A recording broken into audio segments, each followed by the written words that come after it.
Open your cerebral cortex and shift your lobes into upper beta phase, because you are going to have Bitcoin knowledge transmitted directly into your vestibulocochlear. Your host at Bitcoin Knowledge is Trace Mayer, an early Bitcoin advocate since it cost $0.25, but this is not intended to be investment advice. A doctor of jurisprudence, but this is definitely not legal advice. And an investor in core cryptocurrency infrastructure, including Armory, BitPay, Kraken, and Nitagio, but this is not a recommendation of those services. Here, you get fed via direct mind download with pure and free Bitcoin knowledge.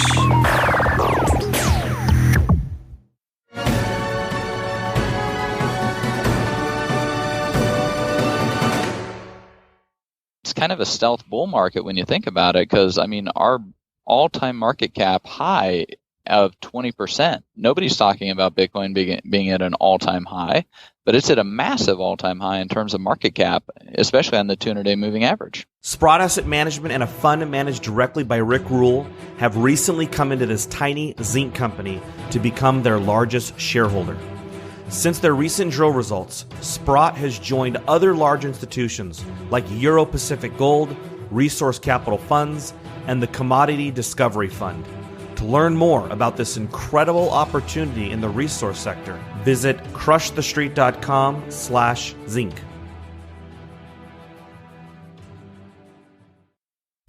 Hello, everyone, and welcome in to crushthestreet.com. I'm Kenneth Amaduri, and I'm joined today with Trace Mayer, the man in the Bitcoin community, flying all around the world, a mover and shaker, really, in cryptocurrency and Bitcoin, and he's funded core infrastructure technologies, and he's working on a daily basis building out this incredible technology. He hosts the Bitcoin Knowledge podcast, and Trace, let's get right into it. How you doing today, sir? Oh, doing wonderful. How can I not be? Bitcoin's hits $800 on the Chinese exchanges, so it's at the highest nominal price in the last 34 months or so. It is crazy because when you compare it to gold, gold's been struggling with dollar strength, but here we have Bitcoin, and Bitcoin is doing well. So yeah, let's talk about that. Why are we seeing such strength in Bitcoin? And I know you've been extremely bullish on Bitcoin, and you've even talked about it going as high as $1 million or more here. So, let's get your thoughts on this. Yeah, I mean, I think it was about 6 months ago. I did an interview, I think both with you and another one with Jeff Berwick, and put a $3,000 price out there for this current bull up leg, in terms of like kind of the upper ceiling, right? And here we are, we're up another probably 50-70% since that call, and we see no signs of this bull market even retreating much. I like to filter out all the daily noise, so if we look at the 200-day moving average, we're now at $9.7 billion market cap for the 200-day moving average of Bitcoin. And that's important to keep in mind because we've had the block reward decrease. It's gone from 50 to 25 to now 12.5. That means that our current inflation rate's about 4.9%. And that's, all but 20 currencies in the world have a higher inflation rate. And if we look at the 200-day moving average of the market cap, previous all-time high was $8 billion. And this was when Bitcoin hit its $1,200 a Bitcoin. So we're nearly 20% above the previous 200-day moving average all-time high market cap. And Bitcoin showing no sign of losing any type of steam or anything. If anything, it's actually picking up steam. And if we look at the rate of change of that 200-day moving average, it was about 0.7% per day back that previous run, and this time it's about 0.22% per day. Mm-hmm. So of course, it takes a lot higher moves to move the needle on this larger market cap, but we're showing a strength of nearly 33% in terms of the daily rate of change of the 200-day moving average. And, when you're moving from 100 million market cap to an 8 to a $9 billion market cap. I mean, to keep up a really high rate of change like that, especially on the 200-day moving average, it just shows incredible strength. Yeah. Wow. Well, so for all the pundits out there who think Bitcoin is going away, I mean, that's some pretty clear evidence of the momentum it truly has. Oh, I mean, huge I mean, pundits, like, by all means, show me the other side of the argument. But I mean, we're looking at massive volumes. We're looking at, I mean, this has a $10 billion market cap, but its trading volumes are, at least on the actual recorded exchanges that are public, it's trading like a large cap stock in terms of daily volumes. And that's not taking into account all the transaction purchases that are done, all the people that are earning money every day. Like, these are exchanges that are happening off exchange, cash for Bitcoin, gold for Bitcoin. So, I mean, Bitcoin is highly liquid, lots of volume. And that means that we're getting price discovery, accurate price discovery, especially because there's cash delivery on the market, right? Like, right. You have to deliver the Bitcoins. There's none of this paper gold Bitcoin stuff. When that happens, the exchange goes bankrupt and it's gone. But I mean, this is just huge underlying strength. And it's kind of a stealth bull market when you think about it, because I mean, our all-time market cap high of 20%. Nobody's talking about Bitcoin being at an all-time high, but it's at a massive all-time high in terms of market cap, especially on the 200-day moving average. Wow. Well, big news as of lately, aside from the Bitcoin price, is the possible solution to the blockchain crisis, which is a software update called SegWit, which reached 30% of Bitcoin nodes so far, waiting to be activated. Trace, could you explain what this is and the process of adoption? Yeah, so we have Bitcoin Core, which is the oldest, the longest, the most trusted, the most secure software when you're running a full node, which is what you do to have network consensus, and then you parse the blockchain yourself, and that's where you get economic consensus. So you really want to have both of these. Bitcoin Core is by far the best when it comes to network consensus, and really there's no one else out there, because all the dream team programmers work on Bitcoin Core, because that's where all the action's at. And so in Bitcoin Core, they've rolled out SegWit, and this came from Dr. Peter Woola, who's one of our all-star programmers. He's kind of like our Scottie Pippen or our Michael Jordan of the basketball team. And what segregated witness does, it doesn't increase the block size limit. The block size limit stays at 1 megabyte. But what it does is it takes the witness data. So these are the digital signatures, and it takes them out of the block and just puts a small amount of data in its place. And so the effect that has is that you're able to get about 2 to 4 megabytes of equivalent transaction data into each block. So it's not that you have a larger block, it's that you use the block more efficiently that you have. And the net effect is that, you get basically a block size increase effect. People are able to do more transactions. But that's kind of the little part of SegWit that I personally get excited about. What I'm really excited about is that it fixes a problem called transaction malleability, along with some other stuff that it does.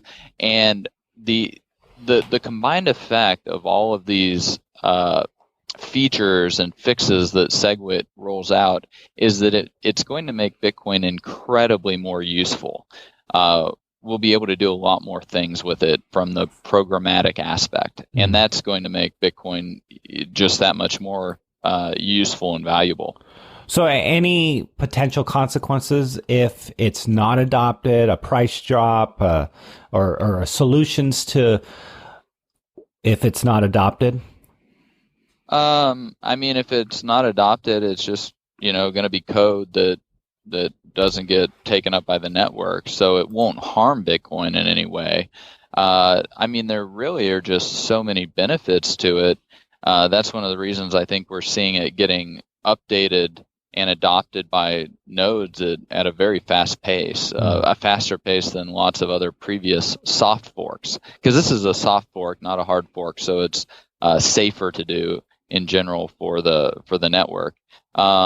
It's got a year to be adopted in terms of the code that is currently implemented, that would currently implement it. And if it's not adopted within a year, then I guess we go back and revisit whether we put another year-long expiration on it or something like that. But I mean, it just has so many benefits. It changes. You get linear scaling of signature hash operations instead of quadratic scaling. So this it makes it so much more efficient to store the blockchain and use these things. You get help with signing of input values. You get pay to script hash, increased security. You get you reduce UTXO growth. I mean, there are just so many reasons for the network as a whole and the Bitcoin community as a whole to really get behind and rally behind segregated witness that I think we're going to see uptake on it pretty quickly. Trace, and we're already at like 30%. Yeah. Well, Trace, let's talk about the Winklevoss Bitcoin ETF. And this is interesting for investors here. There's been a trickle of updates, but what is the latest on this? And is it ever going to come to fruition, or is it just being blocked because it's so anti-establishment? I think the regulators are just being extremely cautious. Let's make an ETF with magic internet money. That sounds like a great idea. What could possibly go wrong? But no, I think they're just being cautious. We've seen quite a bit of the underlying infrastructure being done to lay the groundwork for it. For example, I was talking with some of the guys from Terra Exchange. This was before they launched, so I was talking with them a couple of years ago. They're a swap execution facility for derivatives on Bitcoin. And one of the big problems that the regulators had was, how do we actually get a price for Bitcoin? Because, we can get a price for gold very easily. LBMA, right? We can get a price for silver and platinum, and rhodium. But how do we get a price for Bitcoin? And that was the big problem that they had. And we saw in about a month ago, the CME has come out with creating an index for the Bitcoin price. And they pull price data from Kraken, which is the exchange I'm invested in, and a lot of other of the reputable exchanges. And so, after we have the CME putting their stamp on a Bitcoin price, and that goes, and goes on for a couple months, then I think the regulators are going to be able to be like, okay, look, we've got a reputable institution that's feeding a Bitcoin price. We can move into having an ETF product. And remember, we still have the GBTC a trust that's trading out there. So there is a financial instrument for trading it, and we are seeing the premiums to NAV on that actually begin shrinking. So I think it's starting to price in the probability that an ETF approval might happen. Now, in terms of the ETF, there are actually two ETFs out there. One is SolidX's ETF, and that's going to be listed on the NYSE, and then you've got the Winklevoss ETF that's going to be listed on BATS. And the SolidX ETF, their deadline for rebuttals is December 7th, and then the next thing on the calendar is going to be a possible deadline for the Winklevoss ETF decision, and that's January 10th, and then a possible decision on the SolidX ETF decision on January 29th. So we got, the regulators can move in January, or they can issue another 60-day extension, which I could see them probably like issuing another 60-day extension just to get another 2 months of CME price data out there. But both of these ETFs are gonna have a big impact, and I think it's also good for the regulators to have two different ETF products competing in the market out there, and then then investors kind of get to do their due diligence and can go with one or the other or both. Yeah, that's a good point right there. Trace, what country in the world is seeing the biggest Bitcoin growth now? And I'm curious, because of all the problems we're seeing in the monetary system, where is the growth happening? Whew, that is an excellent question. I don't even think I have any idea on how to answer that, and I'm pretty well connected in the space. When I was down in Buenos Aires last month at the Latin American Bitcoin Conference, we had about 70% of the mining power there represented. So we had lots of Chinese, we had lots of people from the U.S., we had lots of people from Latin America, we had quite a few people from Europe. Bitfury was there, for example. So, I got to really talk with a lot of people, and it's growing everywhere. Wow. Like a weed. It's growing crazy. Like, for example, 2 years ago when I was at the Latin American Bitcoin Conference 2 years ago in Rio, I met with a startup. They had 2 employees, a ragtag website, a complete, a real startup operation. When I met, I ran into them down there last month. They had over 50 employees. They're doing intra-South American remittances. They got a money transmission license equivalent out of Peru. They're operating in 9 countries currently. They're going to be in 13 countries by the end of the year, including China. And so what you're able to do is you're able to buy Bitcoins with Venezuelan bolivars or Argentine pesos or Peruvian soles, etc. You buy the Bitcoins with that, then you sell the Bitcoins for the equivalent fiat and withdraw it to your bank account. Well, there's $300 billion of intra-South American remittances that happen, and they're prevented from, because of the stupid laws, they're prevented from buying bolivars and selling Argentine pesos. So you have to use Bitcoin as this intermediary. Well, what that does is it means that they have to create an order book and an exchange, and then they're opening up the yuan also. And there's a ton of cross border payments that are done, because if you want to wire Brazilian reals to China, which then get stuck in China because you can't take them out, which the Chinese don't want, you have to go through the central bank and get approval for every single wire transfer, and it usually takes 45 days. Or you can sell reals, buy Bitcoin, sell Bitcoin, buy yuan. Boom, you're done. You've paid your supplier, you've paid your export, your importer, you've imported the computer products, you paid the exporter, and you're using Bitcoin as the pipes, and so that's what's happening. Like, it's getting uptake all over the world, and we're seeing a lot of global trade beginning to use these pipes. Chinese shipping stuff to Brazilians or to Chileans. We're seeing, it's growing all over the place, and a lot of this volume doesn't show up on the actual exchanges either. No, that's a good point. Yeah. So we have a ton of growth that's going on. I look at website traffic and everything. Just the Spanish speaking pages and stuff, the traffic's up 300% year over year. So we're obviously seeing huge growth in Latin America. That might be the fastest growing area, but only because it took a little bit longer to get uptake down there. But we're seeing significant growth just all over the world. Volumes are up all over the world. Number of exchanges are up. It's really phenomenal, like what's going on in terms of the fundamentals of Bitcoin. Yeah. Wow. What about China? Are they still in control of much of the Bitcoin mining? And are there any new trends in the mining space? Yeah, that's an excellent question. So, yes, they're almost all the mining is still going on over there. Bitfury is coming out with a new chip and everything. There's also massive interest from the Chinese government officials. They're attending conferences every week.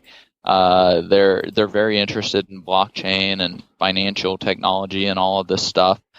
So we're seeing the Chinese move into the space at a rapid rate. And then the yuan keeps having to devalue a little bit here and there, and every time it does, the Bitcoin price goes up. So in dollars? Or or just in against the yuan? Both. So the yuan goes down relative to the dollar, and Bitcoin goes up relative to the dollar. So it goes up, even more relative to the yuan. Right. Yeah, exactly. And so I mean, I don't know exactly, correlation's not causation, but I mean, we do know that the Chinese are using Bitcoin as a pipe to move capital. And they got trillions of dollars of bad debt. They have nothing to invest in. There's a massive real estate bubble that has to pop. They don't know where to hide, move and hide all the money. They're trying to do it through mergers and acquisitions, but now the Chinese Communist Party is trying to crack down on that. You got billionaire Chinese families that are super interested in Bitcoin. One of them just created a $20 million investment fund to invest in Bitcoin startups. So, I mean, obviously they're holding some Bitcoin, you would think. So, I mean, it's just, man, it's like all systems are go. Wow. Right now, which is super exciting. Yeah, that's crazy, man. Well, I mean, we had a 2-year, we had a almost 3-year bear market and consolidation. We weeded out a lot of the hot money, a lot of the speculators. Everybody had their heads down, nose to the grindstone. They had to really cut back, tighten the belt, run lean in order to survive. The companies that did survive, they're coming out of this just smelling like a rose. My companies, BitPay and Kraken, I mean, the numbers they're turning in right now are just great. I mean, I could hardly be happier. So, and with the price going up, we're going to see whole new waves of companies getting invested in too. Wow. Trace, I don't know if I'm sure you've heard the story about the IRS getting ahead of, getting the go ahead from a federal judge to seek Coinbase user data. What are your thoughts on this? The IRS, again, trying to get involved and get in the middle of Bitcoin, the government. Yeah, I mean, one is like, well, I mean, what are they even doing? Like, most of the years that they're seeking data for, the Bitcoin price went down. So, if people bought Bitcoin and then they used it for something, they probably had a loss. so wow. And if they didn't claim the loss and the IRS finds it, like, what are they going to do? Tell them like, oh, we need to send you a refund check. It's kind of ironic, but so yeah, it makes me kind of wonder, like, what's the IRS doing? It's also a John Doe summons, so I mean, they're asking for all user data, which is like millions of people. So that seems extremely overly broad and just like a fishing expedition. Coinbase has said that they're going to fight it in court. I mean, how much is how, like, to what end, right? They're And you look at the 2013 they won 2013, 2014, and 2015. Well, if Coinbase starts fighting this in court, 2013, well, the 3-year statute of limitations is going to toll. So, like, I don't know how the IRS is, like, I mean, what are they going to try and do to, like, I don't know what they're trying to get at, And then the other, because, I mean, most of the people are going to have losses because the Bitcoin price was going down for the years that the statute of limitations doesn't hit on. I mean, maybe they're trying to just like see what the overall usage pattern is with Bitcoin, like see what, like how people use it, because Coinbase has lots of merchant data, and I guess like, oh, well, Bitcoin's an easy picking to get all this like user data and stuff. The problem is that, now that they've filed this, like, all the Bitcoiners are, they're already paranoid as can be, wearing their tinfoil hats, and so now they're just going to upgrade their reactions to this, and that means that they're going to not use Coinbase as much, and they're not going to use the AML KYC approved exchanges and stuff as much. Sure. And so, like, it's just an example of how Bitcoin is anti-fragile and resilient. It's going to drive behavior that I think the IRS might not necessarily have wanted to drive. But for me personally, I don't really care, because like I I've tried, my best to account properly for any gains and losses that I've had, and appropriately like pay all the taxes that are due. I mean, I'm a fairly public figure, so I kind of have to do that. So it's but for your average Bitcoin user, I don't know I just don't understand like what the IRS is really trying to accomplish. Right. It just seems like they're going to spend a lot of time and effort, and what they probably should do is just try to go in and talk with some of the companies and users and just try and figure out like what a feasible way of figuring out how to tax would be. Right. Yeah, I don't know how they're going to go about doing that, but I do like that what Bitcoin offers, and obviously we've talked about it before, the anonymity, and it gives people that option to, separate themselves from the establishment fiat money and the problems that go along with all of that. Yeah, I mean, getting back to the SegWit argument, and what SegWit's going to bring, this IRS news just creates even more public pressure to bring SegWit out, because with SegWit we're going to be able to do things like Merkleized abstract syntax trees or masked. We're going to be able to do Schnorr signatures and other forms of signature aggregation. We might even be able to get things like confidential transactions, coin join, coin swap, all of these things that right now Bitcoin is very transparent, and it's very easy to track like where the Bitcoins went and who did what. But you start bringing in the IRS and threatening people with a tax club, and guess what happens? Like all of a sudden we have these technological solutions that make it cheaper to also make it more private. So why would people right now you can see the Bitcoin economy. Why do you want to give a further incentive to make the economy go dark? Yeah. Right? From a technical perspective. Yeah. Like encrypting the blockchain as a whole. Like, and it's going to be cheaper, right? Because we're going to be paying less fees. So not only is it going to go dark and be encrypted, but it's also you're also going to be financially incentivized to do that. And so the IRS coming out with this John Doe summons, all that, because they're targeting every single Bitcoin user, right? They're not targeting a specific Bitcoiner, they're targeting all of the Bitcoin users. So that's very problematic. Well, and that's why people love Bitcoin. It's above what people can try to control. Let's talk about and kind of on that point, like let's keep in mind what is like the intellectual horsepower that's in Bitcoin, right? I mean, you take all the legends who have built the internet, okay? Right. You take all the legends, they're working on Bitcoin full time.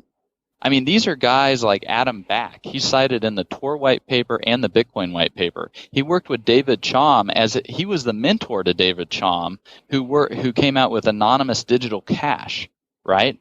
Bram Cohen, who created BitTorrent, totally eviscerated the music and movie industries. Right. He's working on Bitcoin full time. You bring all these legends in here, and then it's like, well, guess what they want to work on? And then you throw gasoline on the fire, giving them all the public argument and sentiment to work on this stuff. I mean, it's really kind of crazy, because what do they want to do? They want to solve the really tough problem. What's the really tough problem? Totally anonymous, censorship-resistant digital cash that's that's programmable. Wow. Well, Trace, why give them all the incentive to do that, and all the Bitcoin community and the incentive to back them in doing that? Trace, in conclusion here, what is the biggest development hurdle Bitcoin needs to overcome here in 2017 to move to the next stage? Biggest development hurdle, I would say, what I would like to see, I'd like to see SegWit get activated. I'd like to see confidential transactions, coin join, coin swap, Schnorr signatures get released and implemented. And I would like to see Bitcoin go dark. I would like to see Bitcoin become encrypted so that all these AML, KYC startups, basically, because all the investors in those companies lose their investment, and Bitcoin goes dark, and then we have no idea what's going on fundamentally with Bitcoin, and it just begins corrosively eating away at all the other legitimate, quote unquote, legitimate worldwide visible economies, and that way we can make it much more expensive to stay in those economies. Yeah, and that will further incentivize the economic producers to move into the Bitcoin economy, which will hopefully bring our Bitcoin price up. That's incredible, and I love it. I love its attack on the socialistic, communistic, these powers that just want to control everybody. I love how Bitcoin is just such a free market and allows for that, and for people to have the freedom that we've been inherently given. So Trace, any final words of wisdom you want to give the audience, and of course, let everyone know where they can reach out to you or just learn more about what you do. Yeah, I mean, I would just say if you haven't started using Bitcoin or figured out how to send and receive some coins, I mean, at least get some technological literacy. You cannot afford to be a technological illiterate and ignorant in this information age. I mean, just figure out how to use it. That way you at least have the option to use it if you want to, because having more choices makes you more wealthy than having less choices. In terms of learning about the space and everything, I interview all the top people in Bitcoin on my Bitcoin knowledge. www.bitcoin.kn. That's a great place people can learn more, get in touch with me, stuff like that. And as always, it's been wonderful talking with you on Crush the Street. Trace, thanks again for coming on, and I'm sure we'll be doing an update here in the near future. And hey, man, $3,000 Bitcoin, here it comes. So. Yeah, or $100 billion market cap. All right, man, you take care. Okay, see you.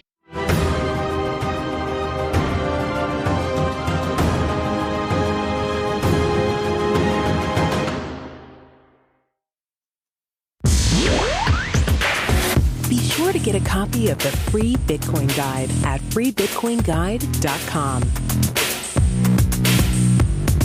Got a question or suggestion? Record your voice at bitcoin.kn. Don't be shy. To help the show, share bitcoin.kn with friends, post about it on Reddit, and otherwise spam the interwebs. Your iTunes comments and 5-star reviews are very important to us. Please continue tuning in to the Bitcoin Knowledge Podcast, where we release interviews with the top people in the Bitcoin world. Now take some choline and let that Bitcoin knowledge consolidate.